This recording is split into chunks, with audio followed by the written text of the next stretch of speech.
Salut tout le monde, j'espère que vous allez bien. En ce qui me concerne, ça va plutôt pas mal. Alors comme d'habitude, on s'abonne, on met les petits pouces. Si vous avez des questions, j'y répondrai avec plaisir.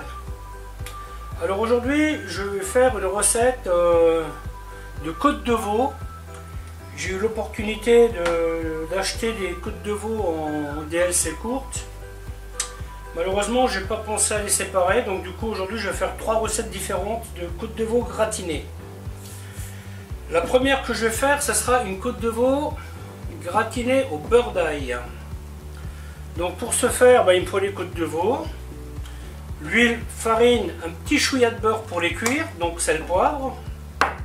Et pour le beurre d'ail, je vais utiliser du beurre, du jaune d'œuf, de la chapelure, de l'ail et du persil. Et bien sûr du sel et du poivre. Voilà, écoutez, je vais vous montrer comment faire tout ça. A tout de suite. Donc première des choses,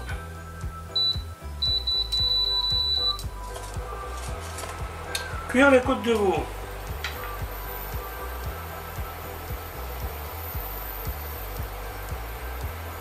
Voilà, je vais bien les fariner.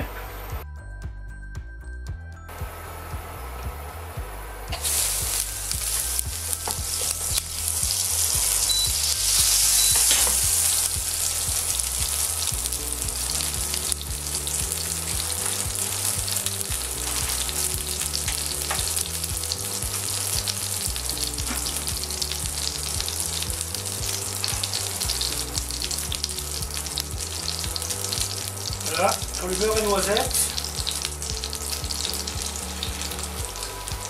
démarre la cuisson.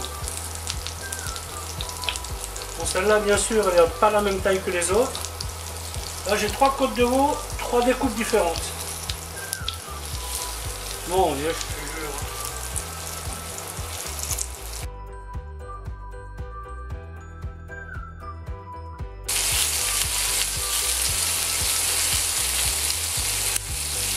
Alors les côtes de veau, si comme moi vous aimez les manger un peu roses, faites attention à ne pas trop les cuire, vous voyez. Donc celle-là je vais les garder rosées. Bon, celle-là elle sera vite cuite, vous voyez, quand ça commence à couler le sang là.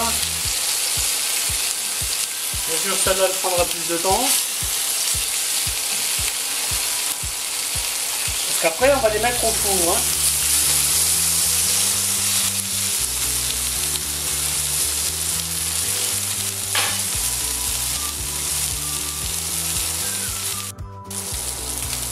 Après, je les mets sur une plaque pour les refroidir.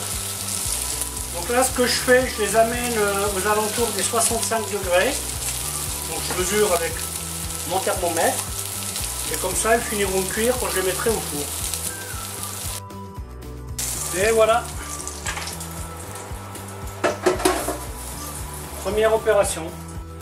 Alors, préparation du beurre.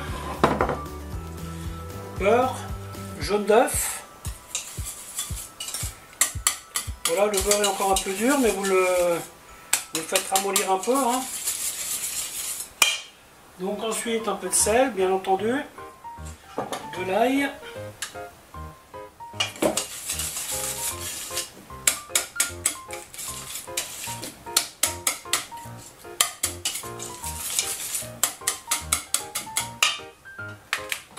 persil. Alors ce truc là, vous pouvez le faire pour faire des moules farcis. C'est le même principe. Ensuite on mélange.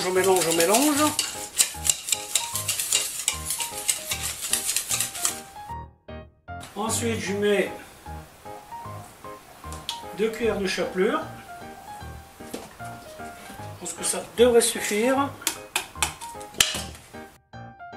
Alors même principe, la chapelure va absorber un peu de liquide et elle va former la croûte au-dessus de la viande.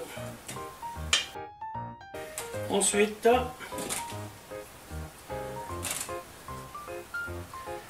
on étale ça sur la viande.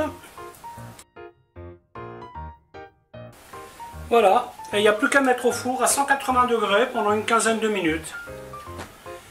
Voilà, écoutez, la vidéo va s'arrêter là. Alors le petit reste là, il est très facile à utiliser. Bah tiens, tant qu'à faire, je vais vous montrer comment je fais. Vous faites des steaks ou des escalopes grillées. Voilà, hop. Un petit boudin comme ça.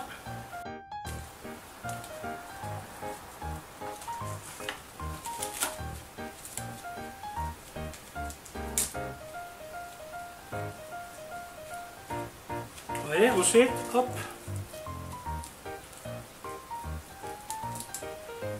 Et vous mettez ça au frigo. Donc voilà, la vidéo s'arrête là. Je vous dis à bientôt pour une autre recette. Bye bye.